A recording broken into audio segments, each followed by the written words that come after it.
Bismillahirrahmanirrahim. Assalamualaikum warahmatullahi wabarakatuh. Waalaikumsalam warahmatullahi wabarakatuh. Waalaikumsalam warahmatullahi wabarakatuh. Yang kami hormati Mudir RTQ Anur Lawang, Ustadz Hafidh Maulana S. MKes. Yang kami hormati pemateri kajian pada pagi hari ini, Ustadz Khairul Raziqin Manabsir. Dan yang kami hormati para pengurus, guru RTQ, serta para hadirin yang kami sayangi. Bismillahirrahmanirrahim. Alhamdulillahirabbil alamin wa bihi nasta'in wa ala umuri dunya waddin wassalatu wassalamu ala sayyidina wa maulana Muhammadin wa ala alihi wa ashabihi ajma'in amma ba'du. Rabbi shrah li sadri wa yassir li amri wahlul 'uqdatam min lisani yafqahu qawli. Hadirin yang dirahmati Allah, puji syukur senantiasa kita panjatkan kehadirat Allah Subhanahu wa taala yang telah melimpahkan rahmat, hidayahnya, dan taufiknya kepada kita semua, sehingga kita dapat berkumpul di pagi hari ini dan sehat walafiat. Salawat serta salam marilah kita haturkan kepada junjungan kita Nabi besar Muhammad sallallahu alaihi wasallam, yang mudah-mudahan kita semua mendapatkan syafaatnya kelak di yaumil akhir. Amin. Allahumma amin. Perkenankanlah saya hari ini izinkan untuk membawa acara pada pagi hari ini, yaitu susunan acaranya sebagai berikut. Yang pertama, pembukaan. Yang kedua, pembacaan ayat suci Al-Quran oleh Ustadzah Eva Nur Fauziah. Yang ketiga, acara inti kita yaitu kajian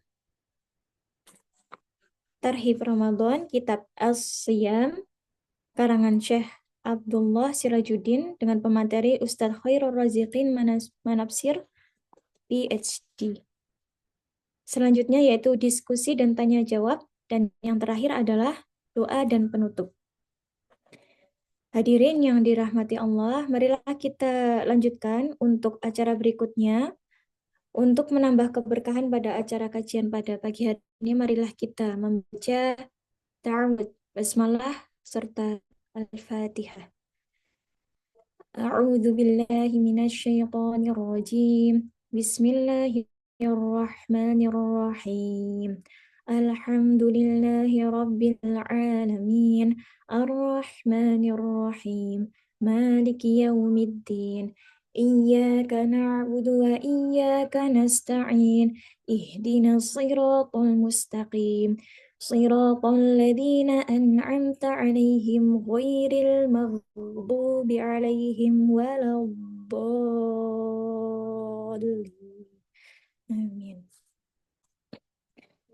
Dilanjutkan acara yang berikutnya, yaitu pembacaan ayat suci Al-Quran oleh Ustadzah Eva Nur Fauziah, surah Al-Baqarah ayat 183 sampai 186. Kepada Ustadzah Eva, kami persilahkan. Untuk hadirin yang sudah ada di Zoom, ibu-ibu semuanya bisa sambil menyimak di surah Al-Baqarah ayat 183 sampai 186. A'udzu billahi minasyaitonir rajim. Bismillahirrahmanirrahim. Ya ayyuhalladzina amanu kutiba alaikumus shiyamu kama kutiba alal ladzina min qablikum la'allakum tattaqun. Ayyaman ma'dudat. Faman kana minkum maridan aw ala safarin fa'iddatum min ayyamin ukhra. Wa 'alal ladzina yutiqunahu fidyatun ta'amu miskin. Faman tatawwa'a khairan fahuwa khairul lah. وأن تصوموا خير لكم إن كنتم تعلمون شهر رمضان الذي أنزل فيه القرآن هدى للناس وبينات من الهدى والفرقان فمن شهد منكم الشهر فليصمه ومن كان مريضا أو على سفر فعدة من أيام أخر يريد الله بكم اليسر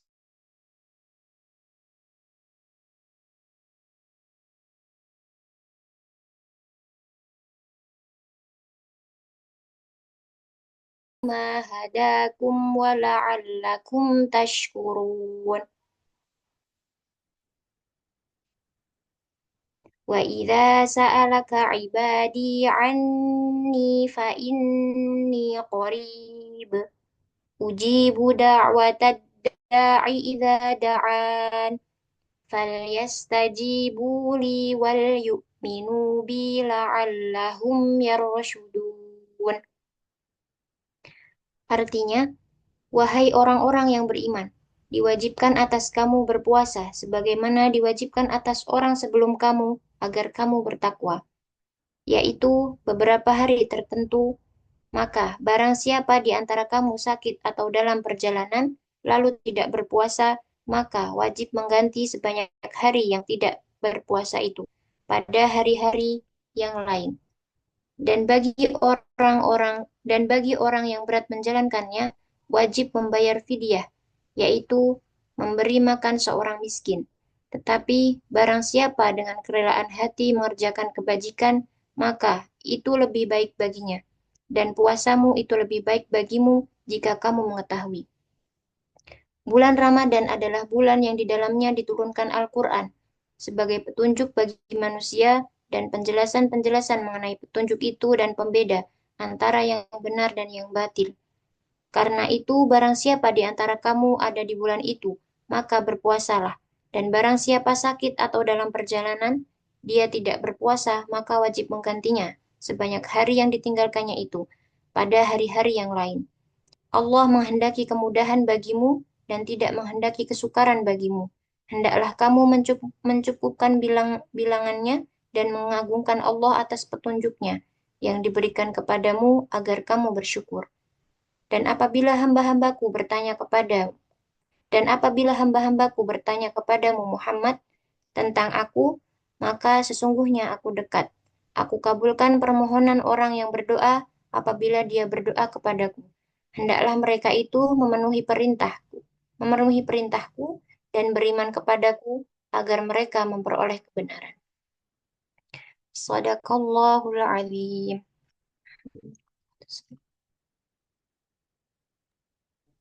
Ya, Alhamdulillahirrabbilalamin. Jazakillahu khairan Ustazah Eva atas pembacaan ayat suci Al-Quran. Semoga Allah senantiasa memberikan keberkahan bagi pembaca dan juga pendengarnya. Semoga dari bacaan Al-Quran tadi bisa memberikan penerang cahaya bagi hati kita dan bisa menjadi penyejuk penenang bagi jiwa kita. Amin. Allahumma amin. Ya, Alhamdulillah Ustadz Khairul Raziqin sudah berada di tengah-tengah kita hari ini. Nah, marilah kita lanjutkan untuk agenda kita hari ini, yaitu kajian Tarhib Ramadan Kitab As-Siyam karangan Syekh Abdullah Sirajuddin dengan pematerinya Ustadz Khairul Raziqin Manabsir PhD. Beliau adalah lulusan S3 Hadis di Al-Quran and Tafsir of Science University Sudan. Beliau adalah pengasuh dari Rumah Hadis Indonesia dan juga pemegang sanad lebih dari 500 kitab, Masya Allah. Ya, langsung saja kami persilahkan kepada Ustadz Khairul Raziqin untuk menyampaikan materi pada pagi hari ini. Monggo Ustadz.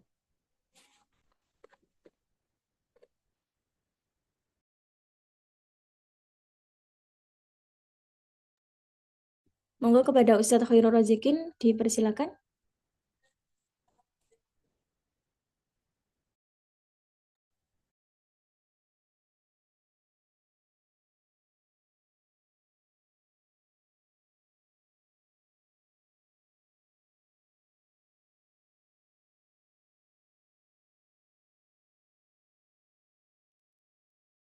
Alhamdulillahirabbil alamin.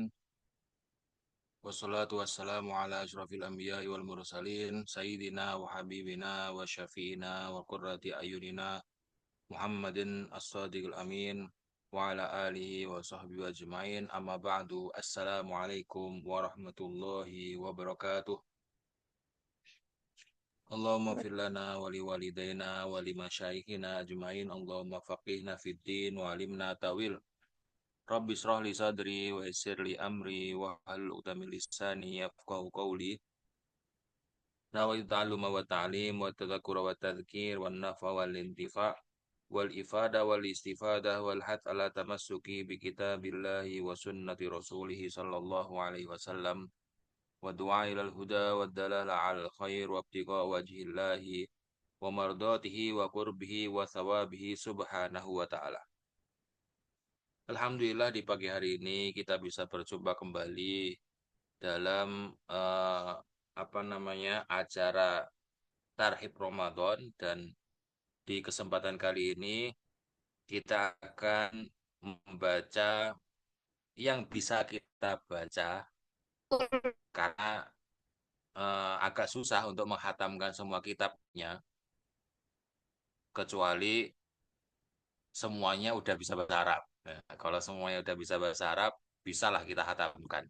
Kalian jelasnya dikit-dikit aja. Tapi karena ya mayoritas itu belum bisa bahasa Arab, makanya kita akan baca ya sesampainya aja. Kalau udah 1,5 jam, insya Allah kita stop ya. Sisanya nanti tanya jawab.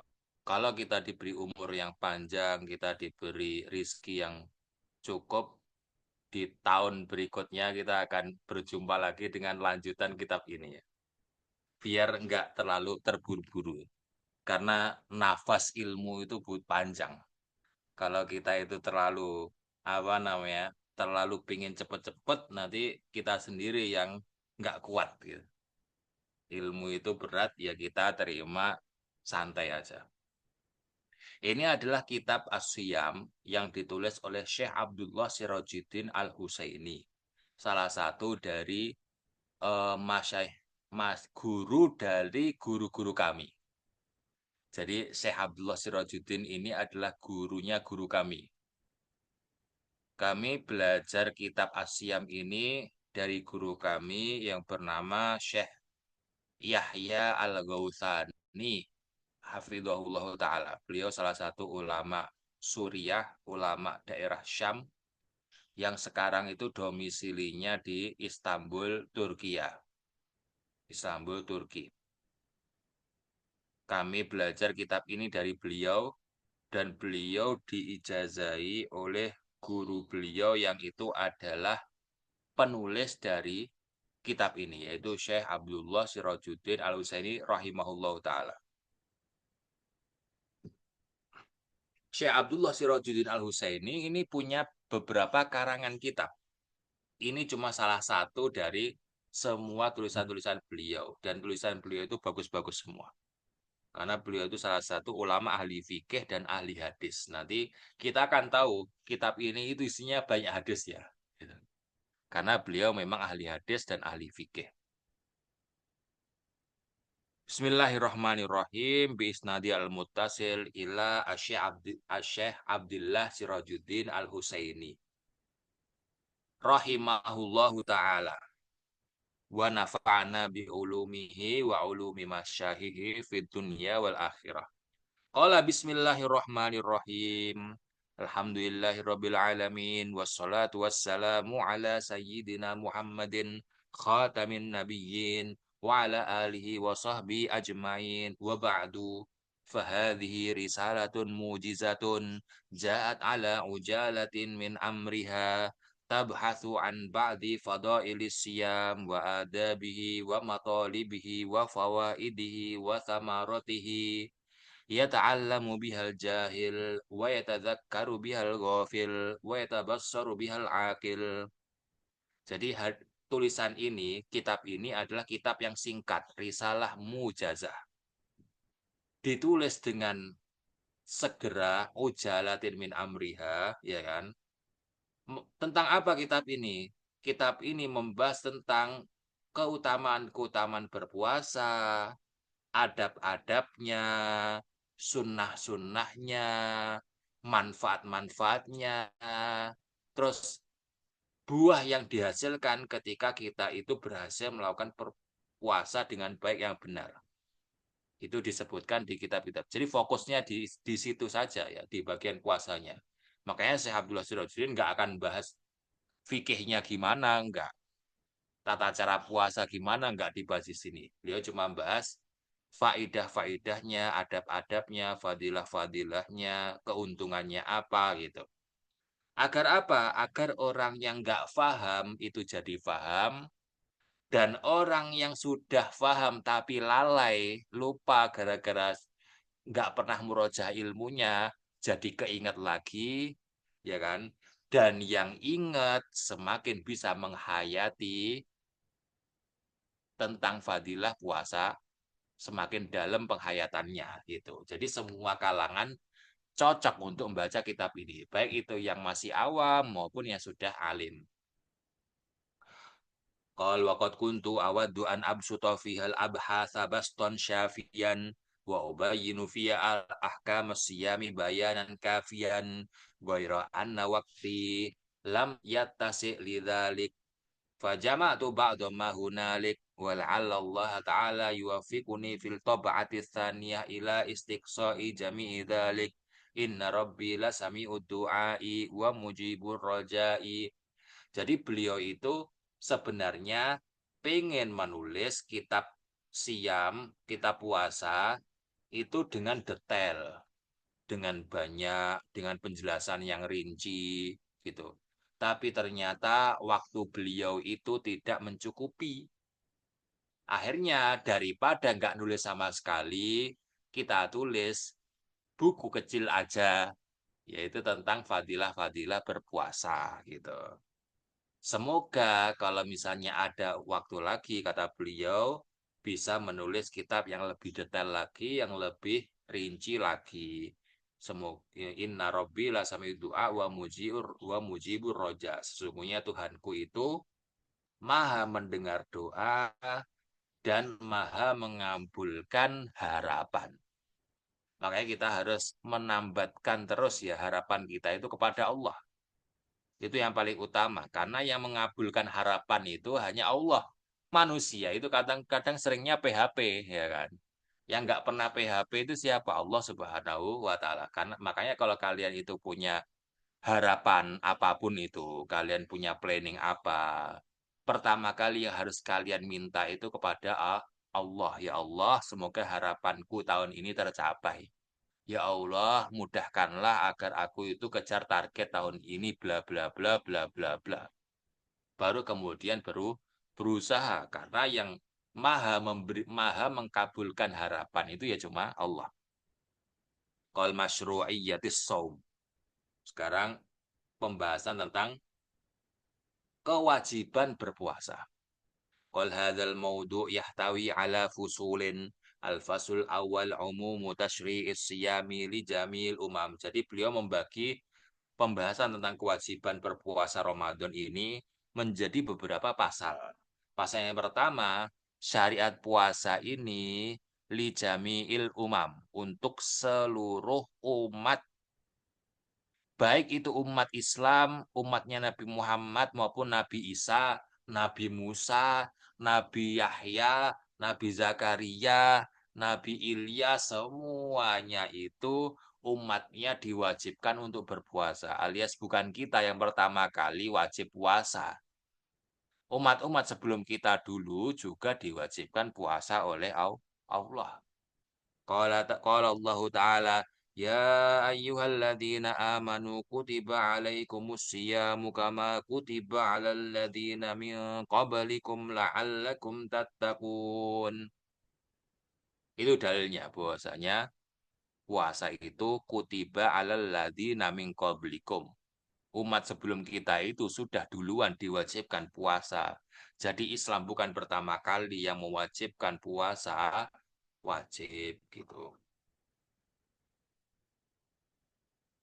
Faqad dallat hadhil ayal karimah ala anna siyama syar'un 'amun li hadhil ummah wa li sa'iril umami qablaha lam takhlu anhu syari'atun samawiyyah li'annahu maslahatun basyariyah asasiyah wa martabatu kamalin samiyah. Jadi ayat tadi menunjukkan bahwasanya puasa itu adalah syariat yang umum untuk umat ini, yaitu umat Islam dan seluruh umat-umat sebelum umat Islam, sebelum umatnya Nabi Muhammad. Nggak ada satupun syariatnya Allah yang tidak ada puasa di dalamnya. Semuanya itu ada puasanya. Ya kan? Karena puasa itu selain dia itu ibadah, dia itu juga kebutuhan manusiawi. Manusia itu harus puasa karena itu konsekuensi dari badannya. Kalau orang itu makan terus selama setahun, errornya lebih cepat. Dia butuh mengistirahatkan perut selama minimal sebulan agar badannya itu bisa lebih berfungsi lebih lama daripada yang seharusnya gitu. Makanya puasa itu kenapa kok tetap ada syariatnya walaupun agamanya itu beda-beda? Ya karena puasa itu kebutuhan manusia sebenarnya. Jadi Allah itu mewajibkan ya untuk kemaslahatan kita sendiri gitu. Selain pahala juga untuk badan kita agar badan kita itu bisa berfungsi dengan baik. Yursiduna ila hadhil hikmah qauluhu ta'ala la'allakum tattaqun ay la'allakum tabluguna bisiyamikum maratibat taqwa. Dan dari ayat itu tadi kita sudah tahu bahwasanya puasa itu tujuan utamanya itu agar kita bertakwa. Kenapa seperti itu? Karena kalau kita itu mampu menahan nafsu, menahan untuk nggak melakukan perbuatan yang terperinci di dalam puasa, ya kan? Karena Allah perintahkan, padahal itu aslinya boleh, maka seharusnya yang aslinya haram itu ya lebih mudah dong. Makan itu kan boleh, ya kan? Tapi pas puasa kan Allah larang, nggak boleh makan. Dan kita patuh nih, meninggalkan sesuatu yang aslinya boleh. Kalau kita sudah bisa dan terbiasa seperti itu, maka meninggalkan sesuatu yang hukum asalnya haram ya jelas lebih mudah lah berarti. Ya kan? Makanya kenapa kok tujuan dari puasa itu takwa? Agar kita itu melatih ketakwaan kita. Bisa nggak kita itu mematuhi Allah di segala macam keadaan kita. Kita senang atau enggak, kita tetap patuh Allah. Itu cara ngelatihnya itu dengan puasa. Qal allati tantawi fiha al-wiqayatil mani'ah wa wiqayatul jismi minal amradi wa wiqayatul jawarihi minasyahawati wa wiqayatul uquli minal afkari minasyubhati wa wiqayatul qulubi minal wasawisi wal aghyari kama sayattadihu ba'du dzalika insyaallah taala. Jadi apa namanya? Puasa itu adalah perlindungan bagi kita. Perlindungan apa? Yang pertama, wiqayatul jismi minal amrod. Melindungi diri dari penyakit. Yang kedua, wiqayatul jawarihi minas syahwat. Melindungi diri dari nafsu syahwat. Yang ketiga, wiqayatul uquli minal afkari minas syubhat. Melindungi diri dari pemahaman menyeleweng, penyepahaman sesat. Yang keempat adalah wa wiqayatul qulubi minal wasawisi wal aghyar. Melindungi diri dari was-was dan dari godaan setan. Nah, itu puasa ini. Puasa itu melindungi kita dari banyak hal yang kemudian beliau akan menyebutkannya secara rinci di bab-bab yang berbeda-beda. Wa mimma yadullu ala faridati siyam lada jami'i syara'i al-ilahiyyah al-hadits alladzi rawahu Tirmidzi 'anil Harits al-Asy'ari radhiyallahu anhu qala Rasulullah sallallahu alaihi wasallam Inna Allah tabaraka wa ta'ala amara Yahya ibn Zakaria alaihi salam bi khamsi kalimat ayya'mala biha wa ya'mura bani Israila ayya'malu biha fajama'an nasa fi baitul maqdis famtala al-masjid wa qa'adu ala syuraf faqala inna Allah ta'ala amarani bi khamsi kalimatin an a'mala biha wa an amurakum an ta'malu bihinna awwaluhunna an ta'budullaha wa la tusyriku bihi syai'a wa inna mathala man asyraka billahi kamathali rajulin ishtara abadan min khalisi malihi bidhahabin aw warikin faqala hadhihi dari wa hadhihi amali fa'mal wa addi ilayya fakana ya'malu wa yu'addi ila ghairi sayyidihi fa ayyukum yarda ayyakuna abduhu kadzalik wa inna Allah ta'ala amarakum bis salati fa idza shallaitum fala taltafitu fa inna Allah yansubu wajhahu liwajhi abdihi fi salatihi ma lam yaltafit wa amarakum bisyami fa inna mathala dzalika kamathali rajulin fi isabatin ma'hu surratun fiha miskun fa kulluhum yu'jibuhu rihuha wa inna rihal shaimi atyabu indallahi min rihil miski wa amarakum bis sadaqah fa inna mathala dzalika kamathali rajulin asarahu al aduwu fa'authaku yadaihi ila unukihi wa qaddamuhu liyadribu unuqah faqala ana afdi minkum bil qalili wal kathir wa fada nafsahu minhum wa amarakum an tadhkurullaha ta'ala fa inna mathala dhalika kamathali rajulin kharajal aduwwu fi ithrihi sira'a hatta ata ala hisnin hasinin fa ahraza nafsahu minhum kadzalikal abdu la yuhrizu nafsahu minasyaitani illa bidzikrillahi ta'ala. Ini adalah satu hadis yang disebutkan Syekh Abdullah Sirajuddin untuk menunjukkan bahwasanya puasa itu juga disyariatkan kepada umat sebelumnya. Hadis ini adalah hadis yang diriwayatkan oleh Sayyidina Al-Harits Al-Asy'ari radhiyallahu anhu dari Rasulullah SAW. Bahwasanya Rasulullah SAW itu bersabda, sesungguhnya Allah itu menyuruh Nabi Yahya ibni Zakaria alaihi salam untuk mengerjakan 5 perintah dan untuk mengajarkannya ke Bani Israel. Karena Nabi Yahya ini kan nabinya Bani Israel ya. Jadi Allah itu membebani 5 perintah untuk dikerjakan oleh Nabi Yahya dan untuk dikerjakan oleh umatnya Nabi Yahya. Sehingga Nabi Yahya itu mengumpulkan umatnya di Masjidil Aqsa. Dikumpulkanlah semua umatnya dari kalangan Bani Israel itu untuk pergi ke Masjidil Aqsa. Sampai Masjidil Aqsa itu penuh dengan umatnya Nabi Yahya. Sampai ada yang duduk di atas di atas tembok, kemudian duduknya itu di beranda-beranda gitu. Beranda-beranda rumah gitu. Kemudian Nabi Yahya berkata bahwasanya Allah itu telah menyuruhku untuk mengamalkan 5 perintah dan menyuruhku untuk menyuruh kalian mengerjakan 5 perintah itu juga. Alias perintah ini ya untukku dan untuk kalian semua. Perintah yang pertama adalah untuk mentauhidkan Allah dan jangan sampai menyekutukan Allah. Itu perintah yang pertama. Kemudian Nabi Yahya memberikan perumpamaan. Orang yang menyekutukan Allah itu seperti orang membeli budak dari hasil jerih payahnya sendiri. Dia itu ngumpulin duit sampai sebesar harga budaknya, kemudian uangnya itu untuk beli budak. Jadi capek-capek itu ngumpulin duit buat beli budak.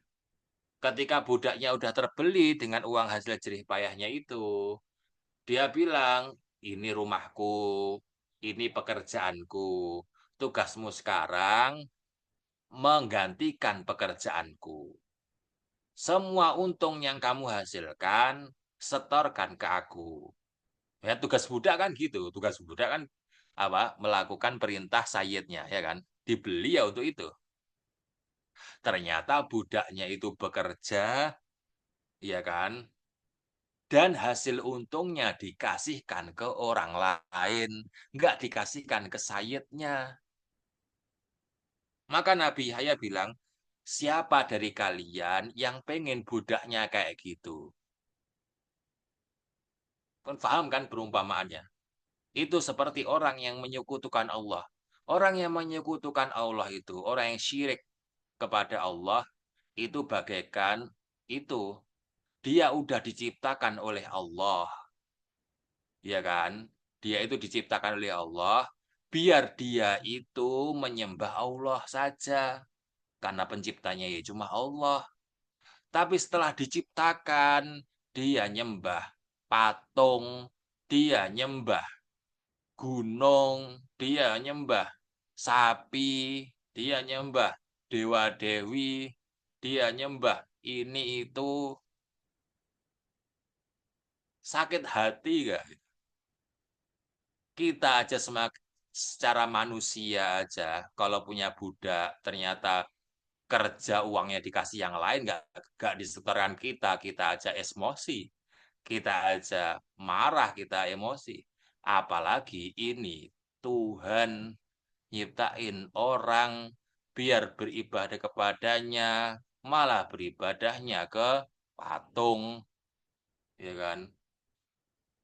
Itu lebih murka dan durhaka, lebih lebih durhaka dan membuat Allah murka juga. Itu perumpamaan yang dibuat Nabi Yahya agar orang itu enggak, kenapa kok kita itu enggak boleh syirik kepada Allah gitu loh. Alasannya apa? Akhirnya Nabi Yahya memberikan perumpamaan gitu. Itu perintah yang pertama. Perintah yang kedua, Allah itu menyuruh untuk sholat. Jadi ada syariat sholat di Nabi Yahya ya kepada Bani Israel.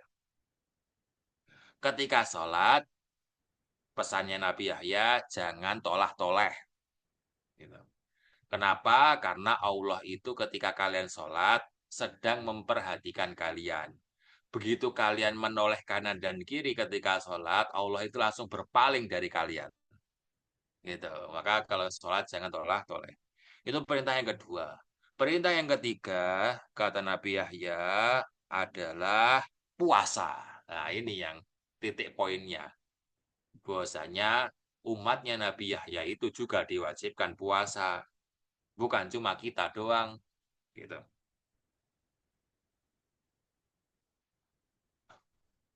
Perumpamaan puasa itu seperti seseorang sedang di kerumunan orang-orang. Dan orang tadi membawa tas yang isinya parfum. Orang-orang di sekitarnya itu langsung kepo, apa ini wangi-wangi gitu. Kok tasmu memancarkan wangi ini apa? Padahal udah ditutup. Udah ditutup, udah disegel tasnya ya kan, udah diselerekkan ya kan. Kok ada bau-bau wangi apa ini? Ya gitu. Maka orang yang berpuasa itu seperti itu. Walaupun kita itu ketika puasa nggak menampakkan apa-apa, dalam kita itu nggak ngelakuin apa-apa. Puasa itu kan menahan lapar dan haus. Apakah tahu kita itu orang puasa atau enggak? Kan nggak tahu ya kan.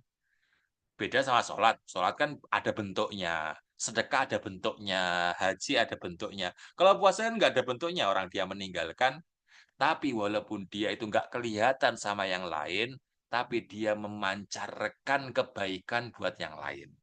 Sebagaimana orang itu punya parfum ditaruh di tas, sudah ditutup, tapi tetap baunya itu kecium sampai luar. Gitu. Itu perumpamaan orang yang puasa. Yang keempat, Nabi Yahya memerintahkan, eh, mengabarkan bahwasanya Allah memerintahkan untuk bersedekah. Nah, kemudian dikasih perumpamaan juga. Perumpamaan orang yang sedekah itu, kata Nabi Yahya, seperti seseorang yang lagi ditahan musuh. Dia lagi di, ditahan sama musuh. Kemudian musuhnya itu mengikat tangan dan kakinya. Udah beneran nggak bisa ngapa-ngapain. Kemudian dia itu ditaruh di tempat eksekusi mau dipenggal sama Algojo. Beneran mau dipenggal nih sama musuhnya ini. No option. Tangan diborgol, kaki diborgol, nggak bisa ngapa-ngapain. Udah.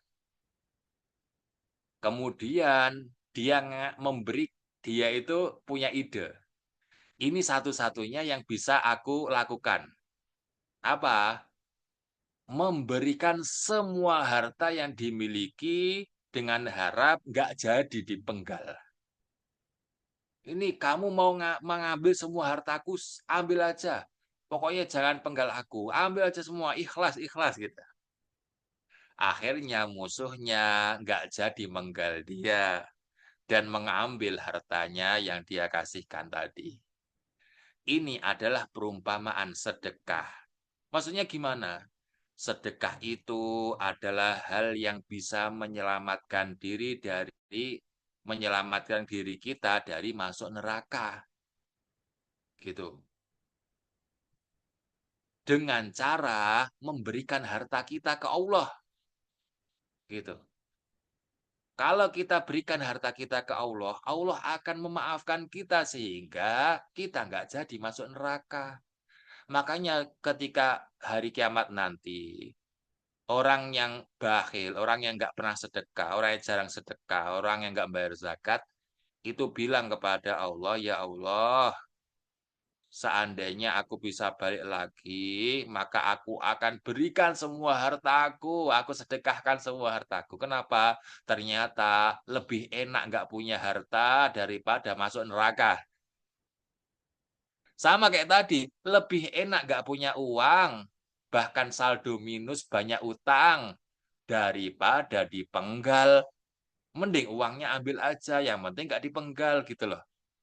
Ya sama, di hari kiamat nanti kita gitu. Mending kita itu di dunia nggak punya duit, uangnya kita sedekahkan semua. Ya kan, di jalan Allah, saldo nol bahkan minus itu masih lebih enak daripada saldo banyak kemudian masuk neraka. Kayak nggak guna gitu loh. Ngapain kita punya duit kalau ujung-ujungnya masuk neraka? Mending tak kasihkan semua dulu ya buat sedekah biar nggak masuk neraka gitu. Banyak yang nyesel di hari kiamat nanti. Makanya jangan jangan susah untuk sedekah. Itu yang keempat ya. Yang kelima apa? Perintah untuk berzikir. Hmm. Kemudian Nabi Yahya memberikan perumpamaan. Ya, jadi karena Bani Israel ini apa ya, orangnya itu banyak yang nggak patuh, beliau itu pakai pendekatan logika dalam syariatnya. Dikasih perumpamaan, biar orang itu apa sih Tuhan kok nyuruh macam-macam. Nah, manfaatnya apa sih? Akhirnya Nabi Yahya itu ngasih logikanya. Kenapa sih kita harus zikir? Kenapa sih kita harus puasa gitu? Kemudian kenapa harus zikir? Nabi Yahya memberikan perumpamaan. Ya kan? Orang yang berzikir itu seperti orang yang dikejar musuh. Musuh itu di belakang ngejar orang itu. Sampai dia itu ketemu benteng. Benteng pelindung yang kuat. Nggak mungkin musuhnya itu bisa bunuh dia kalau dia berlindung di balik benteng itu. Sampai benteng, dia masuk ke bentengnya, ditutup kunci pintunya rapat-rapat, akhirnya alhamdulillah nggak bisa ngejar anak. Gitu. Ini perumpamaan zikir. Kita itu nggak ada yang bisa menghalangi setan dari kita, kecuali Tuhannya setan. Kita kalau ketemu setan manusia yang mau bunuh kita, kan bisa kita tangkis ya kan? Bisa kita tangkis. Dia kalau ngomong jelek ya bisa kita balikkan omongannya, ya kan? Alias kalau musuhnya kelihatan itu gampang ngelawannya. Tapi kan problemnya setan setan ini nggak kelihatan. Dia bisa nyerang kita nggak bisa nyerang balik gitu loh. Maka satu-satunya cara buat melindungi diri kita dari serangan setan adalah kita minta tolong sama Tuhannya setan. Ya Allah, lindungilah kami dari godaan setan. Maka Allah akan menghentikan setannya. Jadi SOP-nya gitu ya. Nggak bisa kan kita nyerang setan. Di mana setan aja kita nggak tahu, ya kan? Makanya kita minta pada Allah, ya Allah lindungi kami dari godaan setan. Maka Allah akan memberhentikan setan dari godaannya. Itu. Kenapa kok kita harus zikir itu? Kenapa kita harus zikir? Nah, dari hadis itu kita ngambil kesimpulan bahwasanya puasa itu sudah disyariatkan bahkan di zamannya Nabi Yahya. Qal fasiyamu masru'un lada syara'illahi ta'ala walakin takhtalifu iddatuhu wa awqatuhu fa fi ba'di syara'i furida siyamud dahri kama waradan syari'ati Nuhin alaihi salatu wassalam wa dhalika limunasabati ajsamihim al-qawiyyah wa fi ba'di syara'i furida siyamu khamsina yawman wa hakadha ikhtalafat al-iddah wal awqat hasbal ikhtilafil istidadat wal qabiliyat. Jadi memang puasa itu disyariatkan di semua syariatnya Allah. Mau itu umatnya Nabi Muhammad, umatnya Nabi Isa, Nabi Musa, Nabi Sulaiman, Nabi Daud, semua itu punya puasanya masing-masing. Punya syariat puasanya masing-masing. Jumlah harinya beda-beda. Ada yang diwajibkan puasa setiap hari. Contohnya seperti syariatnya Nabi Nuh. Kenapa kok Nabi Nuh mewajibkan umatnya itu, atau Allah itu mewajibkan umatnya Nabi Nuh untuk puasa setiap hari? Karena pengikutnya Nabi Nuh itu badannya kuat-kuat. Semakin kuat badan manusia, puasanya harus semakin banyak, ya kan? Semakin lemah harus semakin dikit aja. Karena kalau dikasih puasa banyak mati nanti. Kalau badannya kuat, maka jumlah puasanya semakin banyak. Karena pengikutnya Nabi Nuh kuat-kuat, akhirnya diwajibkan oleh Allah puasa setiap hari. Setiap hari loh ya. Nggak ada liburnya, setiap hari harus puasa. Ada yang umat yang diwajibkan puasa 50 hari, dan lain sebagainya. Jadi macam-macam. Waqad faradallahu ta'ala ala hadhil umma al-muhammadiyah allati hiya afdalul umam antasuma afdala syahrin fis sanah ala wa huwa syahru Ramadan wa hadza akmalu tashri'in lisiyam wa afdalu taqdirin limaslahati al-anam. Sedangkan kalau syariatnya Allah kepada umatnya Nabi Muhammad SAW itu adalah puasa wajib di bulan Ramadan. Kenapa? Karena kita itu sebaik-baiknya umat. Umatnya Nabi Muhammad itu adalah umat yang paling mulia daripada umat nabi-nabi sebelumnya. Itu yang pertama. Yang kedua, Allah mensyariatkan puasa di sebaik-baiknya bulan sepanjang tahun. Jadi bulan yang paling mulia itu ya bulan Ramadan di antara semua bulan, 12 bulan yang lain. Ramadan itu pemimpinnya dan paling mulia. Maka ini syariat kepada umat yang paling mulia, ya kan, di bulan yang paling mulia. Makanya mengumpulkan kemuliaan di atas kemuliaan. Ini salah satu keistimewaannya umatnya Nabi Muhammad Sallallahu Alaihi Wasallam. Rawal Bazzar Nabi Sa'id radhiyallahu anhu marfu'an sayyidus syuhuri syahr Ramadan wa 'adhamu hurmatan Dzul Hijjah wa rawat Tabrani an Abdullah bin Mas'ud radhiyallahu anhu qala sayyidus syuhuri syahr Ramadan wa sayyidul ayyami yaumul jum'ah. Ya, dari perkataan Sayyidina Abdullah bin Mas'ud ini kita tahu bahwasanya Ramadan itu adalah bulan paling baik daripada 12 bulan yang lain. Dan hari Jumat itu adalah hari terbaik dari 7 hari yang lain. Sepanjang sepekan ya, dalam sepekan. Al-Faslus Tsani fi faridati siyami syahri Ramadan. Kemudian di pasal yang kedua ini, Syekh Abdullah Sirajuddin akan membahas tentang hukum wajibnya puasa bulan Ramadan ya. Qala Allah Ta'ala syahru Ramadan alladzi unzila fihi al-Qur'an hudal linnasi wa bayyinatin minal huda wal furqan faman syahida minkum asy-syahra falyasum. Ini adalah salah satu ayat yang menyebutkan bahwasanya Ramadan itu wajib untuk kita kerjakan puasanya. Wa fi Sahihil Bukhari An Anas radhiyallahu anhu qala baina nahnu julusun ma'an Nabi sallallahu alaihi wasallam fil masjidi dakhala rajulun ala jamalin fa anakhahu fil masjid thumma aqalahu thumma qala lahum ayyukum Muhammadun sallallahu alaihi wasallam faqulna hadzal rajul al-abyad al-muttaqi. Jadi ini ada kisah di suatu hadis bahwasanya ada seseorang itu mengendarai unta menuju Masjid Nabawi. Kemudian untanya itu diikat.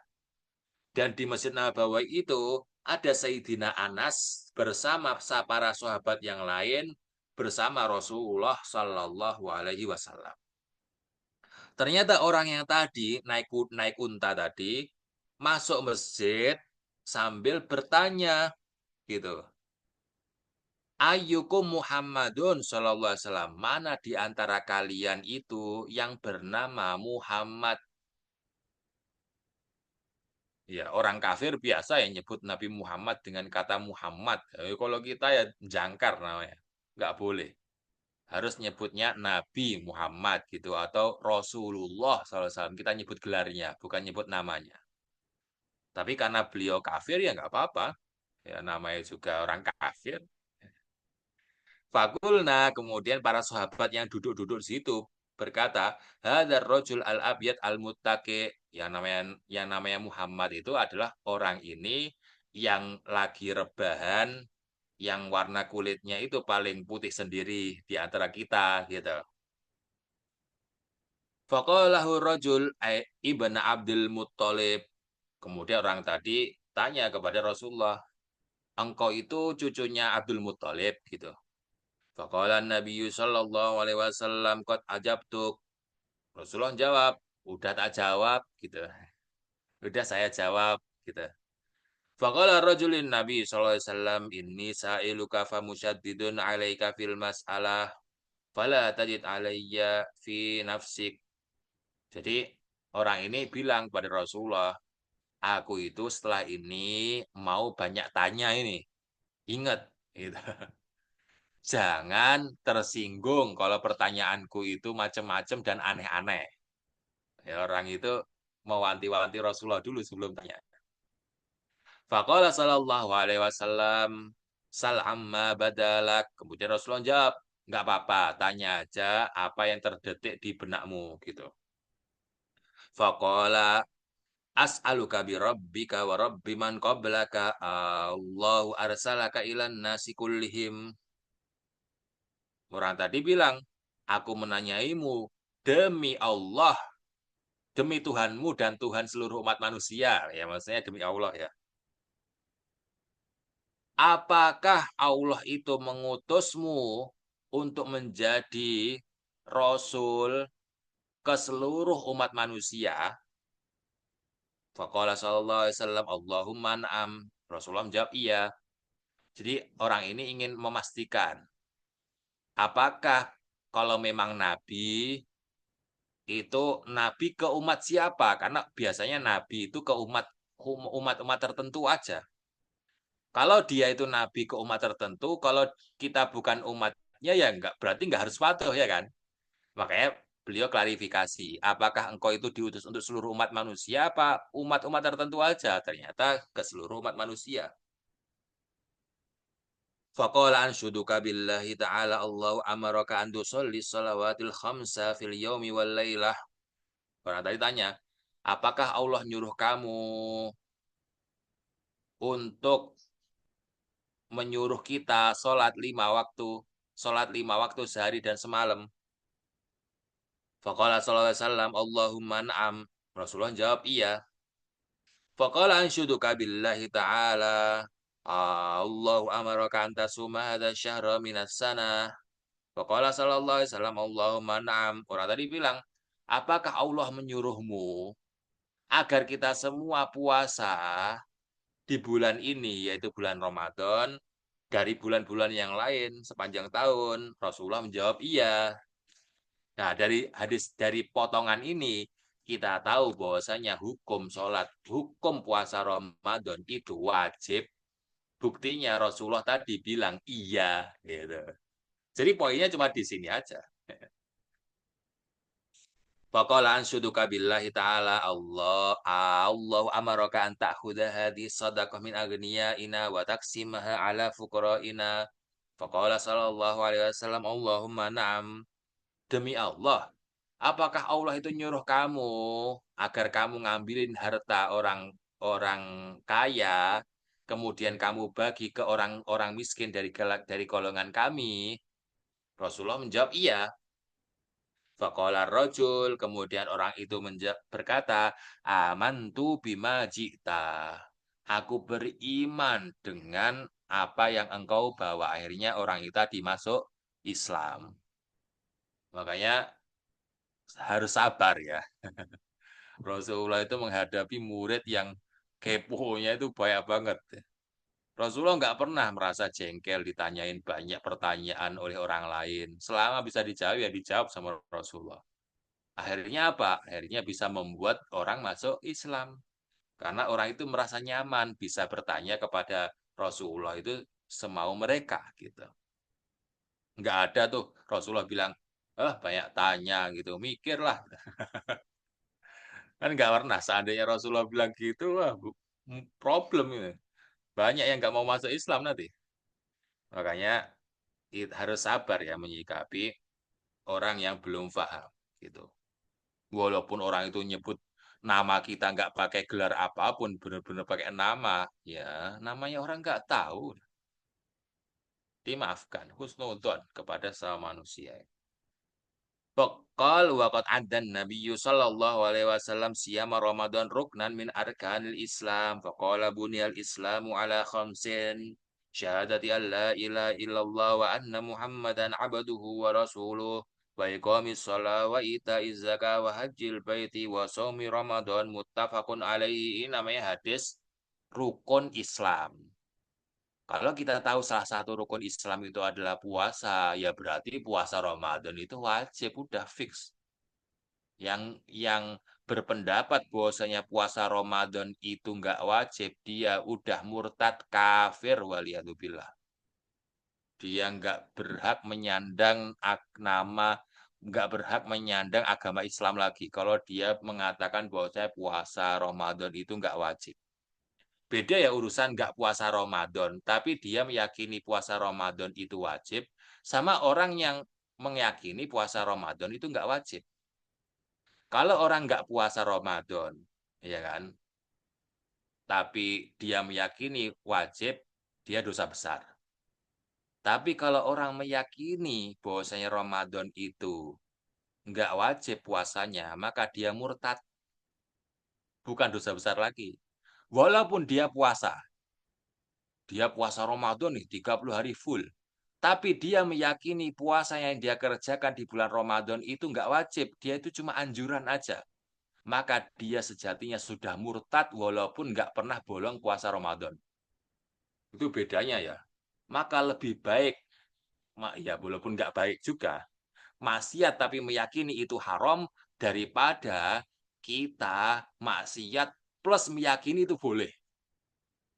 Itu double kill gitu ya problemnya. Ini walaupun dua-duanya jelek semua, jangan sampai kita melakukan perbuatan seperti itu waliyadzubillah. Al-faslu tsani, ya, pasal yang ketiga di pembahasan ini. Fit tahliri min tarki siyami Ramadan li ghairi udrin. Tentang ancaman bagi orang yang meninggalkan puasa Ramadan tanpa ada alasan syar'i. Laqad jaa fi sunnah nabawiyah tahdzirun syadidun wa wa'idun akidun liman aftara Ramadan min ghairi rukhsah safarin aw udhri maradin wa nahwihi. Rawat Tirmidzi wa Abu Dawud wa Nasa'i an Abi Hurairah radhiyallahu anhu anna Rasulullah sallallahu alaihi wasallam qala man aftara yawman min Ramadan min ghairi rukhsatin wala maradin lam yakdihi shaumud dahri kullihi wa in shamahu. Jadi sabda Rasulullah, barang siapa man aftara yauman tidak puasa sehari di bulan Ramadan min ghairi rukhsatin wala marad tanpa ada alasan yang dibenarkan syariat, dia juga tidak sedang sakit yang menghalangi dia itu bisa berpuasa, maka apa? Lam yaqdihi shaumad dahri kullihi wa in shamahu. Maka puasa sepanjang tahun, setiap hari dia puasa itu tidak bisa mengembalikan satu hari di bulan Ramadan yang dia tinggalkan. Nggak bisa. Mau dia itu mau puasa sepanjang tahun pun nggak bisa menggantikan satu hari yang dia tinggalkan di bulan Ramadan nggak puasa tanpa ada alasan syar'i. Qala ulama al-muradu bidzalika annahu la yahsulahu fadilatu Ramadan wa la yanalu taharatahu wa barakatahu wa in kana yasqutu anhu dzalikal yaum bil qada'i wa bil qiyami bima aujaba asy-syari'u alaihi minal kaffarah fi mawaqi'i wujubiha. Jadi memang kalau kita itu nggak puasa atau batalin puasa di bulan Ramadan secara sengaja dan apa namanya tanpa ada alasan syariat yang membenarkannya, itu kan kewajiban kita ya mengkodoknya aja. Kalau kita udah mengkodoknya ya udah selesai urusannya. Tapi sebenarnya kodoknya itu tidak bisa menembel ampunannya. Dan tidak bisa menembel keberkahan satu hari itu yang hilang. Jadi kan puasa di bulan Ramadan itu selain kita dapat pahala, kita juga dapat ampunan dosa, kita juga dapat meninggikan pahala derajat kita, dia itu memberikan keberkahan kepada kita, ya kan? Jadi setiap hari puasa di bulan Ramadan itu seperti itu. Kalau kita tinggalkan itu, ya kan? Puasa berapa hari pun di selain bulan Ramadan itu nggak bisa menembel keutamaan-keutamaan yang kita sudah tinggalkan tanpa ada alasan yang dibenarkan. Tapi kalau kita meninggalkannya itu karena alasan, ya kita tetap dapat fadilahnya. Contohnya kayak haid, gitu kan. Itu kan ada alasan ya, no option ya. Haid tiba-tiba datang pas Ramadan. Ya kita meninggalkan itu ya tetap nanti ketika mengkodoknya itu dapat fadilah puasa Ramadan juga, walaupun kita nggak puasanya di bulan Ramadan gitu.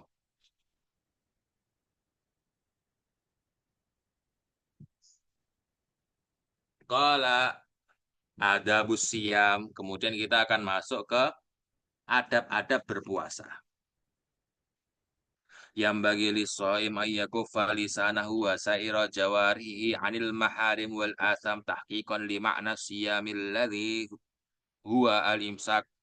Adab yang pertama, ketika kita berpuasa itu hendaknya kita itu menjaga lisan kita dan seluruh anggota badan kita dari perbuatan maksiat. Sebagai bentuk bahwa saya puasa itu adalah imsak. Puasa itu menahan. Menahan apa? Menahan lapar, menahan haus, menahan gak makan, menahan gak minum, menahan gak melakukan maksiat, gak menahan lisan biar gak ngomong kotor, menahan mata biar gak mandang yang haram. Jadi menahan itu. Jadi semuanya harus ditahan, jangan nahan makan dan minum aja. Ja'a fi shahihaini wal lafdhu lil Bukhari an Abi Hurairah radhiyallahu anhu anna Rasulullah sallallahu alaihi wasallam qol as-siyamu junnah. Jadi sabda Rasulullah SAW, puasa itu adalah tameng, puasa itu adalah pelindung. Fala yarfuth wala yajhal, maka jangan kalian itu melakukan perbuatan yang memancing hawa nafsu. Ya. Apalagi sampai berhubungan badan, baik itu ke yang halal maupun yang haram, itu semuanya haram kalau lagi puasa. Ya kan? Wala yajhal, dan jangan berbuat maksiat apapun itu ketika puasa. Wa ini mro'on qatalahu au syatamahu. Kalau ada orang mancing emosi kita, ngajak kita kelahi, fal yakul, maka hendaknya kita mengucapkan ini so imun marrotaini, aku lagi puasa 2 kali. Gunanya apa? Yang pertama sebagai pengingat diri kita. Bahwasanya kita itu lagi puasa, jangan terpancing emosi, tetap slow down, santai, ingat kita lagi puasa gitu. Fungsi yang kedua kita mengucapkan aku lagi puasa itu untuk mengikatkan orang yang ngajak kita kelahi itu. Aku itu lagi puasa. Kamu itu kalau mancing orang puasa biar maksiat, dosamu itu berlipat ganda. Maka nanti aja. Jadi fungsi ini soem, aku lagi puasa, itu kayak gitu. Ada dua fungsinya. Ke diri sendiri dan ke orang yang mancing emosi kita. Jadi itu bukan bentuk kita sombong, enggak. Enggak bentuk kita riak juga. Tapi itu adalah bentuk pengingat diri sendiri dan orang yang ngajak, yang mancing emosi kita. Walladzi nafsi biyadihi la khulufu famis shaim atyabu indallahi min rihil miski al hadid. Jadi bau mulut orang yang berpuasa itu lebih wangi di sisi Allah daripada wanginya parfum misik. Ingat ya, ini di sisi Allah. Kalau di sisi manusia tetap bau. Alias tetap kalau puasa itu jangan mentang-mentang bau mulutnya itu wangi di sisi Allah terus nggak sikatan. Salah konsep, harus tetap sikat gigi. Kasihan yang nyium baunya gitu. Tetap disunahkan sikat gigi walaupun berpuasa. Ya bedanya kalau di mazhab Syafi'iyah batas maksimal sikat gigi itu adzan zuhur. Maka sebelum adzan zuhur sikat gigi sebanyak-banyaknya. Karena setelah adzan zuhur sampai berbuka itu udah nggak boleh lagi. Di mazhab Syafi'iyah seperti itu. Tapi di mazhab yang lain ada yang membolehkan sikat gigi setelah zuhur. Jadi kalau ada yang sikat gigi setelah zuhur ya nggak apa-apa. Ada ulama yang membolehkan juga. Yang penting jangan ditelan aja. Problemnya ini tuh. Selama sikat gigi biasa, nggak nelen sesuatu, ya aman. Nggak apa-apa. Qala warwal Bukhari an Abi Hurairah radhiyallahu anhu qala Rasulullah sallallahu alaihi wasallam man lam yada' qaula zuri wal amali bihi falaysa lillahi hajatun fi ayyada aw ayyatruka ta'ama aw ayyatruka ta'amahu wa syarabah. Jadi barang siapa kata Rasulullah yang tidak meninggalkan perkataan buruk dan tidak meninggalkan perbuatan buruk, maka Allah itu tidak membutuhkan dia itu tidak makan dan tidak minum. Kenapa? Karena tidak makan dan tidak minumnya itu pahalanya itu nol. Dia itu puasa ya kayak cuma untuk menggugurkan kewajiban tok, tapi nggak dapat pahala sedikit pun kalau dia itu ketika puasa omongannya itu maksiat, perbuatannya itu maksiat. Jadi kayak Allah itu nggak butuh ngapain nih nggak makan dan minum. Kalau ujung-ujungnya nggak dapat pahala sama sekali, gara-gara dia maksiat ketika puasa. Jadi bukan puasanya yang batal ya, puasanya nggak batal kalau orang itu maksiat ketika puasa. Tapi pahalanya yang batal. Nol. Walaupun dia nggak wajib mengkodoknya karena puasanya sah, tapi pahalanya nol. Nggak dapat pahala sedikit pun dan nggak bisa dikodok juga pahala itu. Pahala itu nggak bisa dikodok ya kan. Maka jangan sampai kita sia-siakan satu hari pun di bulan Ramadan dengan melakukan perbuatan maksiat ketika berpuasa. Kalau an Abi Hurairah radhiyallahu anhu qala Rasulullah sallallahu alaihi wasallam rubba shaimin laisa lahu min syiyamihi illa al-ju' wa rabba qaimin laisa lahu min qiyamihi illa sahar rawahu Ibnu Majah wal Nasa'i wa ghairuhuma. Jadi sabda Rasulullah betapa banyak kita itu yang puasa tapi nggak dapat pahala apa-apa. Dia itu cuma lapar dan haus aja. Rubba itu banyak ya, artinya banyak orang-orang model kayak gitu di antara kita. Hati-hati ini. Dan banyak juga orang itu yang begadang, tapi dia cuma dapat begadangnya aja. Dapat meleknya aja, tapi nggak dapat pahala apapun. Kenapa? Begadangnya maksiat. Begadangnya untuk ngelakuin sesuatu yang nggak guna. Bukan untuk sholat, bukan untuk zikir, bukan untuk baca Quran. Jadi dia begadang itu ya dapat begadang aja, nggak dapat apa-apa, malah dapat sakit. Makanya kalian jangan menyamakan begadang untuk selain ibadah dengan begadang untuk ibadah. Orang itu ketika begadang untuk ibadah, itu badan kita itu merespon dengan bagus. Alias walaupun kita itu nggak tidur, kita itu tetap sehat. Nggak akan sakit-sakitan. Tapi kalau kita itu begadangnya ke hal yang nggak guna, ya kan? Misalnya apa nih, ngelihatin medsos, ya kan? Nonton ini, nonton itu, sampai kita itu begadang. Ujung-ujungnya ini yang membuat tubuh kita itu merespon jelek. Akhirnya kita sakit.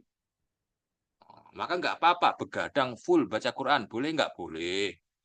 Full Qiyamul Lail. Boleh nggak? Boleh. Gitu. Yang nggak boleh itu kalau begadang ngelakuin sesuatu yang nggak guna. Itu kasihan tubuh kita. Qal warawan Nasai bi isnadin hasan wa Tabrani wal lafdhu lahu anna Nabiyya sallallahu alaihi wasallam qala as-siyamu junnah ma lam yakhriqha qila wa ma yakhriquha qala bi kadibin aw ghimah aw ghibah. Jadi puasa itu adalah pelindung kita. Maka janganlah kalian rusak pelindungnya. Apa itu dengan apa puasa itu kok bisa dirusak? Dengan berbohong dan dengan gibah. Maka jangan bikin majelis gibah pas puasa. Karena sudah pasti puasanya pahalanya 0 plus tambah dosa. Ruginya double-double. Qal fasiyamu wiqayatun mani'atun minal azabi alam yahrika as-shaim bikadzibin aw ghibatin. Wa an Ubaid maula Rasulillah sallallahu alaihi wasallam anna imra'ataini shamata wa anna rajulan qala ya Rasulullah innaha huna imra'ataini qad shamata wa innahuma qad kadata an tamuta minal atshi fa'aradu anhu aw sakata thumma ada faqala ud'uhuma faja'ata qala faji'a biqadahin aw usin faqala sallallahu alaihi wasallam li ihdahuma qayyi faqa'at qayhan wa daman wa sadidan wa lahman hatta mala'at nisfal qadahi thumma qala li ukhra qayyi faqalat min faqa'at min qayhin wa damin wa sadidin wa lahmin abitin wa ghairihi wa lahmi abitin wa ghairihi hatta mal'at al-qadah thumma qala sallallahu alaihi wasallam inna hataini shamata amma halallahu lahuma wa aftarata ala ma harramallahu alaihima jalasat ihdahuma ilal ukhra faja'alata ta'kulani min luhumin nasi rawahul Imam Ahmad wa Toyalisi wa ghairuhuma. Jadi ada dua orang wanita ini.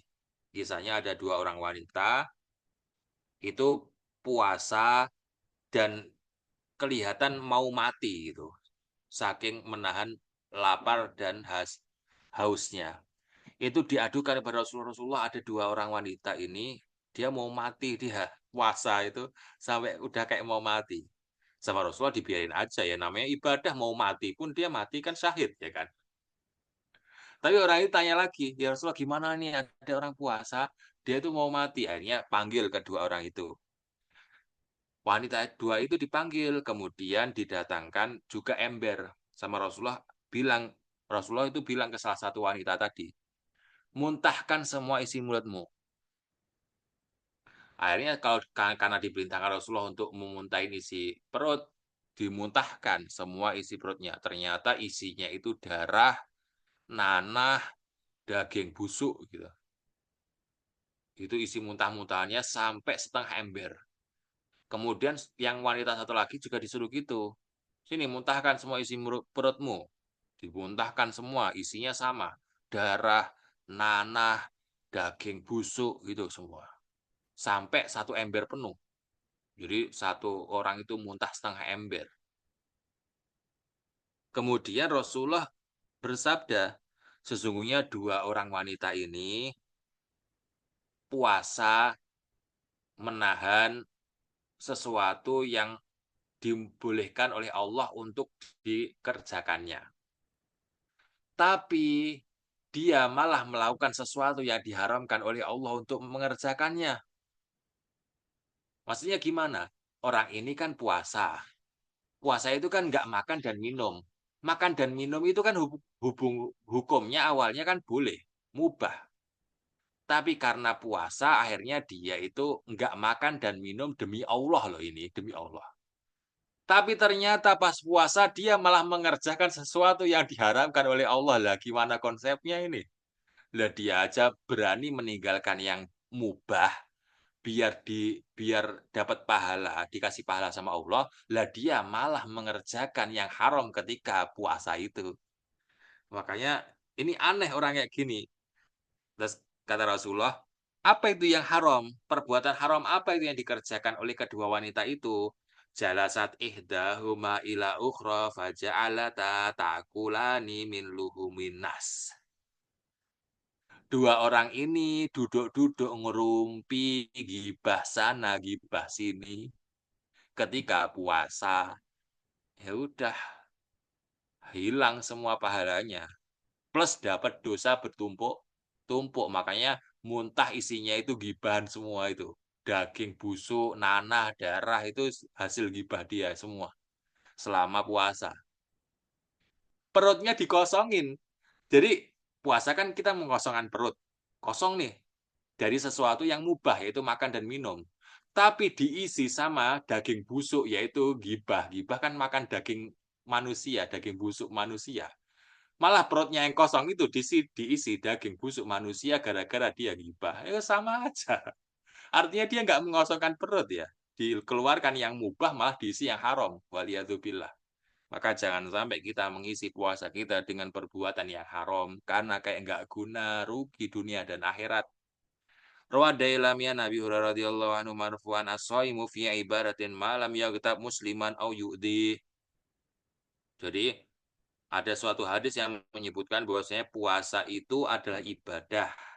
Selama kita nggak gibah dan selama kita nggak menyakiti hati orang lain. Kalau kita gibah, puasanya nggak jadi ibadah. Kalau kita menyakiti orang lain, puasanya nggak jadi ibadah. Jadi ritual nggak makan dan minum aja gitu. Bayam bagi lisoim ayyashtagila bila ibadah. Ini adab yang kedua.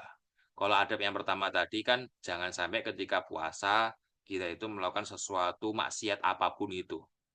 Yang kedua, kita harus mengisi puasa kita dengan segala bentuk ibadah.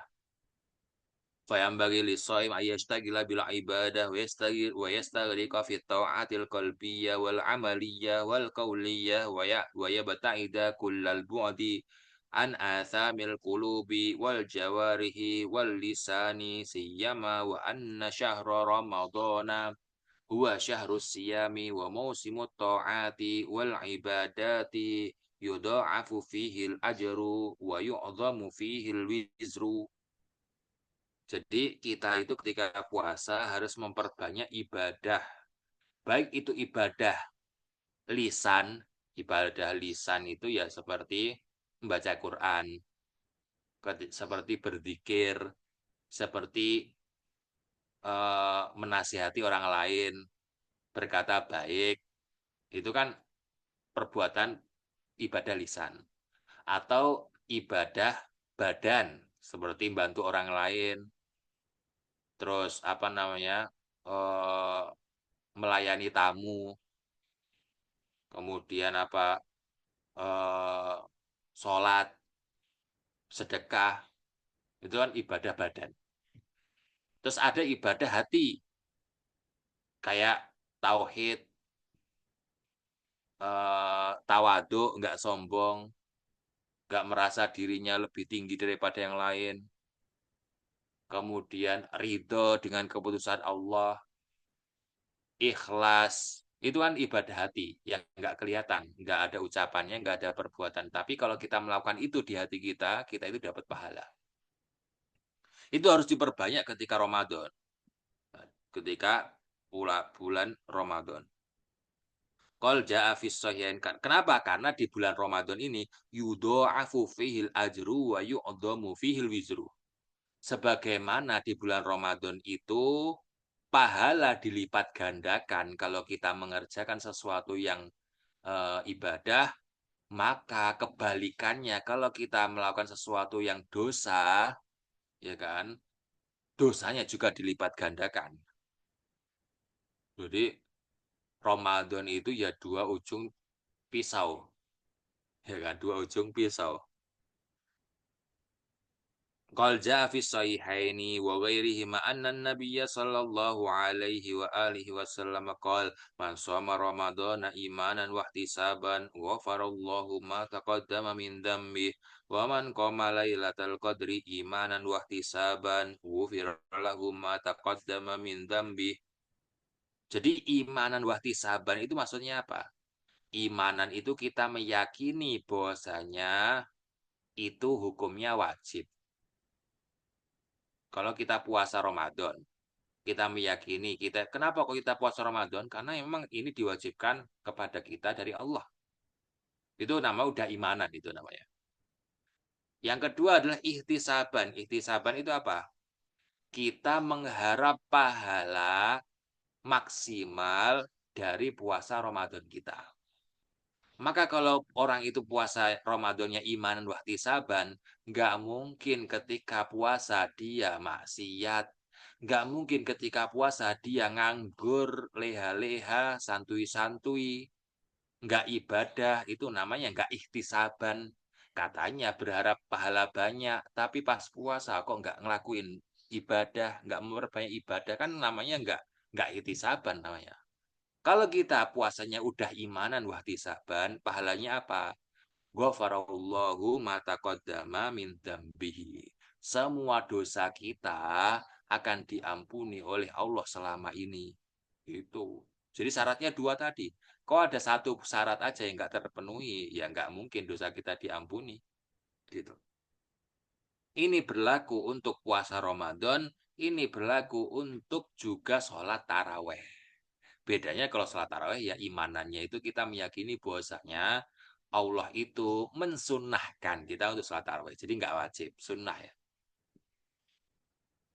Qalu an Sulay wa an Salman radhiyallahu anhu qala khatabana Rasulullah sallallahu alaihi wasallam fi akhir yaumin min Sya'ban faqala ya ayyuhan nas qad adallakum syahrun azimun mubarakun syahrun fihi lailatun khairun min alfi syahrin syahrun ja'alallahu siyamahu faridatan wa qiyama lailihi tatawuan man taqarraba fihi bi khaslatin minal khairi kana kaman adda faridatan fima siwahu wa man adda faridatan fihi kana kaman adda sab'ina faridatan fima siwahu wa huwa syahrus sabri wa sabru thawabuhul jannah wa syahrul muwasati wa syahrun yuzadu fihi rizqul mu'min man fattara sha'iman kana maghfiratan lidunubihi wa itqa raqabatihi minan nari wa kana lahu mithlu ajrihi min ghairi an yanqusa min ajrihi syai'un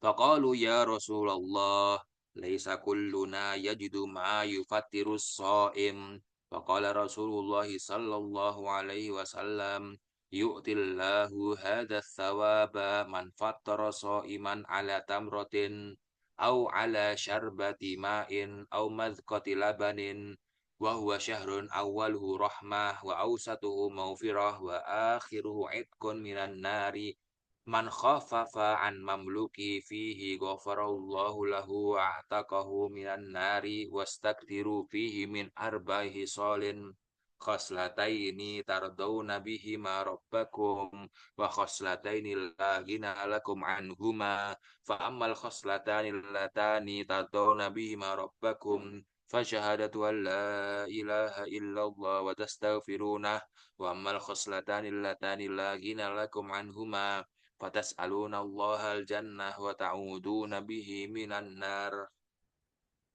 Ini hadis panjang ya. Waman sakoso iman. Waman sakoso iman. Sakallahu min haudi syarbatan layat ma hatta yadkhula al-jannah. Rawahu al-Huzaimah. Rawahu Ibnu Khuzaimah wal Baihaqi wa ghairuhuma. Hadis ini hadis yang panjang banget dan ulama itu mendoifkan hadis ini. Hadisnya lemah, hadisnya doif. Tapi isi dari hadis ini itu ya nggak ada yang menyalahi syariat. Makanya kenapa kok tetap disebutkan di kitab-kitab keutamaan puasa, ya padahal udah jelas hadisnya itu doif gitu. Ya karena walaupun hadisnya doif, isinya itu nggak ada yang menyalahi syariat. Jadi nggak apa-apa kita baca pun nggak apa-apa, kita pelajari juga nggak apa-apa. Tapi untuk meyakini ini beneran sabdanya Rasulullah itu beda urusan, ya kan? Mengamalkan isi sama meyakini ini sabda Rasulullah atau enggak itu dua hal yang berbeda. Ya, dua hal yang berbeda. Maka di sini satu poin yang ingin kita garis bawahi ya dari semuanya adalah man taqarraba fihi bi khoslatin minal khairi karena kaman adda faridatan fi masiwahu. Kalau kita itu melakukan sesuatu yang sunnah, ya kan? Kalau kita itu melakukan sesuatu yang sunnah di bulan Ramadan, itu pahalanya seperti melakukan sesuatu yang fardu di selain bulan Ramadan. Jadi, misalnya, kita sholat qobliyah subuh di bulan Ramadan. Itu pahalanya kayak sholat subuh di bulan Muharram. Sama itu pahalanya. Padahal kita itu melakukan qobliyah subuh, bukan sholat subuhnya. Lalu gimana kalau kita itu mengerjakan sesuatu yang fardu di bulan Ramadan? Oh, di sini disebutkan, waman adda faridatan fihi kaman kana adda sab'ina faridatan fi masiwahu. Kalau kita, ya kan, sholat subuh di bulan Ramadan, itu pahalanya 70 kali lipat sholat subuh yang kita kerjakan di selain bulan Ramadan. Wah, ini pahalanya banyak banget ya kan. Begitu juga kalau kita tolabul ilmi, ya kan, itu 70 kali lipat kalau tolabul ilmiah di bulan Ramadan. Kalau kita baca Quran, itu pahalanya seperti pahala fardu, bukan pahala sunnah lagi. Nah, gitu. Ini satu poin yang perlu kita garis bawahi di hadis yang super panjang tadi ya. Qal rawat Tabrani bi isnadi an Ubad bin Samit radhiyallahu anhu anna Rasulullah sallallahu alaihi wasallam qala yauman wa qad hadara Ramadan atakum syahru barakah yaghshakumullahu fihi fayanzilu rahmah wa yahuttul khataya wa yastajibu fihi du'a yanzurullahu ta'ala ila tanafusikum fihi wa yubahi bikum malaikatah wa fa'arullaha min anfusikum khaira fa inna syaki man hurima fihi rahmatallahi azza wa jal. Jadi di bulan Ramadan ini yang pertama turun rahmat, yang kedua dosa diampuni, yang ketiga doa kita mustajab. Jadi jangan dikira mustajabnya doa itu pas buka puasa tok aja. Enggak, selama puasa itu mustajab kita doa kita. Maka silakan memperbanyak doa ketika kita itu sedang puasa. Karena doa itu mustajab. Mulai dari imsak sampai berbuka puasa itu semuanya mustajab ya. Kalau kita udah tahu fadilah-fadilah seperti itu, kok enggak memaksimalkan puasa kita ya rugi. Wa yatallab syahr Ramadan al-ikthar min tilawatil Qur'anil Karim. Ini adab yang ketiga. Ketika Ramadan disunnahkan untuk memperbanyak bacaan Al-Qur'an. Memperbanyak ya. Maka ini menjawab pertanyaan kalian yang rutin setiap bulan. Mana yang lebih utama, Ustaz? Tadabur, tapi bacaan Qur'annya dikit, atau baca Qur'an sebaik-baiknya, hatam sebaik-baiknya? Pas Ramadan, mana yang lebih bagus? Yang lebih bagus adalah yang kedua. Khatamkan sebanyak-banyaknya Al-Quran sebanyak mungkin. Ya kan? Urusan tadabur itu silahkan kerjakan selain bulan Ramadan. Ngapain aja kalian itu 11 bulan. Giliran masuk Ramadan, bingung. Ustaz, ini tadabur apa enggak Ustaz? Kayaknya lebih bagus kalau baca Quran tadabur, walaupun dikit. Lah ente itu dari bulan apa namanya Syawal sampai Syakban itu ngapain nggak tadabur? Maka gunakan 11 bulan itu tadabur. Sehingga ketika Ramadan itu kalian tinggal baca satset hatam 10 kali gitu. Ketika baca kalian auto tadabur. Kenapa tadaburnya itu udah hatam ketika 11 bulan yang lalu gitu loh. Konsepnya seharusnya kayak gitu, tapi kita itu baru ingat Quran pas Ramadan problemnya. Akhirnya mikir tadaburnya pas Ramadan. Akhirnya nggak hatam. Padahal ulama kita itu nggak ada yang nggak hatam pas Ramadan itu nggak ada. Minimal itu hatamnya berapa? 30 kali. Minimal 30 kali ulama kita itu hatam pas Ramadan. Sehari sekali hatamnya. Lah kita kok masih mikir tadabur. Nggak ada yang ngajarin gitu ya. Dari ulama kita nggak ada yang ngajarin. Qal li'anna syahr Ramadan huwa syahru nuzulil Qur'anil Karim jumlatan ilal baitil izzah fis samail ula wa syahru tanazzulihi tadarijan ala qalbin nabiyyi sallallahu alaihi wasallam walidzalika yusannu al-iktharu min tilawatil Qur'an fi syahri Ramadan siyama fil lail. Jadi Al-Qur'an itu diturunkan dari Baitul Izzah ke langit pertama itu ketika bulan Ramadan. Langsung plek dari juz 1 sampai juz 30. Lengkap. Itu pas bulan Ramadan. Lalu dari langit pertama itu diturunkan kepada Rasulullah berdasarkan kejadian, berdasarkan waktu yang itu tadarruj. Bertahap, dikit-dikit. Dan gak urut. Itu kepada Rasulullah. Tapi Rasulullah setiap Ramadan nyetorin hafalan dan pemahamannya terhadap Al-Quran kepada malaikat Jibril. Artinya, walaupun diturunkan kepada Rasulullah itu bertahap dan gak selalu di Ramadan, tapi pas Ramadan itu selalu dimurojaah dan disetorkan kepada malaikat Jibril. Makanya bulan Ramadan tetaplah bulan Quran. Kenapa kok kita harus memperbanyak bacaan Quran di Ramadan? Ya karena sebab-sebab tadi. Qal walidzalika yusannul iktharu min tilawatil Qur'an fi syahri Ramadan siyama fil lail faqad warada fi sahihaini an Ibnu Abbas radhiyallahu anhuma qala kana Rasulullah sallallahu alaihi wasallam ajwadan nas wa kana ajwadu ma yakunu fi Ramadan hina yalqahu Jibril wa kana ay Jibril alaihi salam yalqahu fi kulli lailatin min Ramadan fayudarisul Qur'an fala Rasulullah sallallahu alaihi wasallam ajwadu birrihi min rihil mursalah.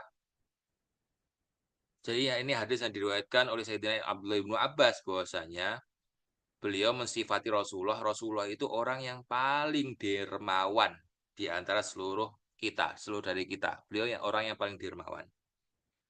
Dan beliau itu paling dermawan lagi ketika bulan Ramadan. Kalau udah masuk bulan Ramadan, Rasulullah itu super dermawan, bukan paling dermawan lagi, tapi super dermawan. Ketika Jibril itu mendatangi Rasulullah setiap malam. Ngapain setiap malam Ramadan, setiap malam di Ramadan itu Jibril menemui Rasulullah untuk tadarus Quran, untuk setoran Quran, untuk murojaah Quran bersama Rasulullah. Sehingga kalian tahulah efeknya. Kalau kalian habis khatam Quran, itu kayak rasanya badan itu ringan gitu. Pengen ibadah itu satset gitu. Pengen ngasih apapun gitu. Efek dari tadarus Quran.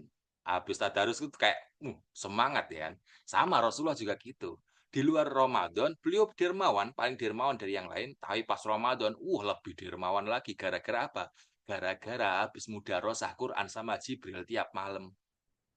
Maka kita itu mengikuti juga sunnahnya Rasulullah. Setiap bulan Ramadan kita memperbanyak bacaan Al-Quran.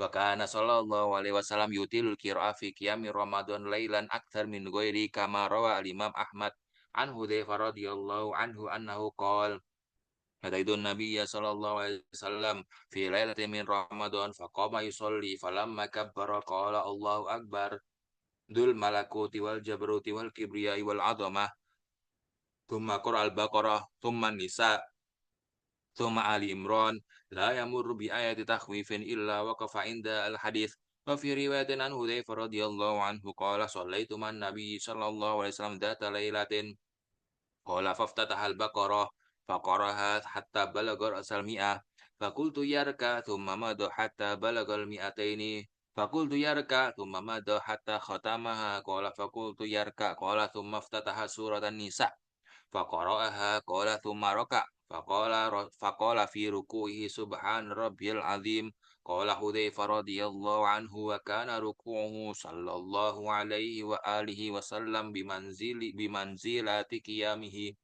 Ay fil italah thumma sajada fakana sujuduhu sallallahu alaihi wasallam mithla ruku'ihi wa qala subhan rabbiyal a'la wa kana sallallahu alaihi wa alihi wasallam idza marra bi ayati rahmatin sa'ala wa idza marra bi ayati adzabin ta'awwadz wa idza marra bi ayatin fiha tanzihun lillahi azza wa jalla sabbah. Wa amara Umar radhiyallahu anhu Ubay bin Ka'ab wa Tamim ad-Dari radhiyallahu anhuma ayyakuma bin nasi fakana al-qari'u minhuma yaqra bil mi'ataini fi rak'ah wa ma kanu yansarifuna min qiyami Ramadan illa akhiral lail li idrakis sahur. Jadi ini ada dua hadis ya. Yang mau kita jadi fokuskan itu hadis yang kedua aja. Ya, karena yang pertama itu bisa kita bahas kapan-kapan ya. Yang ini yang menjadi fokusnya. Yaitu apa? Sayyidina Umar radhiyallahu anhu itu menyuruh Ubay bin Ka'ab radhiyallahu anhu dan Tamim ad-Dari radhiyallahu anhu untuk menjadi imam sholat taraweh. Ingat ya, ini titah dari Khalifah Sayyidina Umar ketika itu. Menyuruh beliau berdua untuk jadi imam sholat taraweh. Kemudian salah satu dari keduanya itu membaca setiap rakaat itu 100 atau 200 ayat. Satu rakaat itu beliau membaca 200 ayat. Sholat taraweh ya ini. Artinya kalau jumlah sholat taraweh itu 20 rakaat dan setiap rakaatnya itu 200 ayat dibaca oleh Ubay atau oleh Ka'ab, oleh Tamim ya, Ubay atau Tamim, maka di sini selesai sholat taraweh itu udah membaca sekitar berapa? 40.000 ayat. 40.000 ayat. Makanya apa? Makanu yang sorifuna min qiyami Ramadan ila akhir lail idraki sahur. Orang itu baru selesai sholat taraweh ketika pas waktu sahur itu baru selesai sholat taraweh itu. Dan itu rutin setiap malam di bulan Ramadan. Makanya kenapa kok sholatnya disebut sebagai sholat tarawih? Apa artinya sholat tarawih? Sholat tarawih itu dari kata rawaha yurawihu, yaitu julurin kaki. Kenapa? Karena orang-orang itu tiap sholat 2 rakaat kakinya itu diselonjorin akibat lama berdiri. Makanya disebut sebagai sholat taraweh. Lah sekarang kita bukan julurin kaki, tapi mual perutnya gara-gara kecepatan.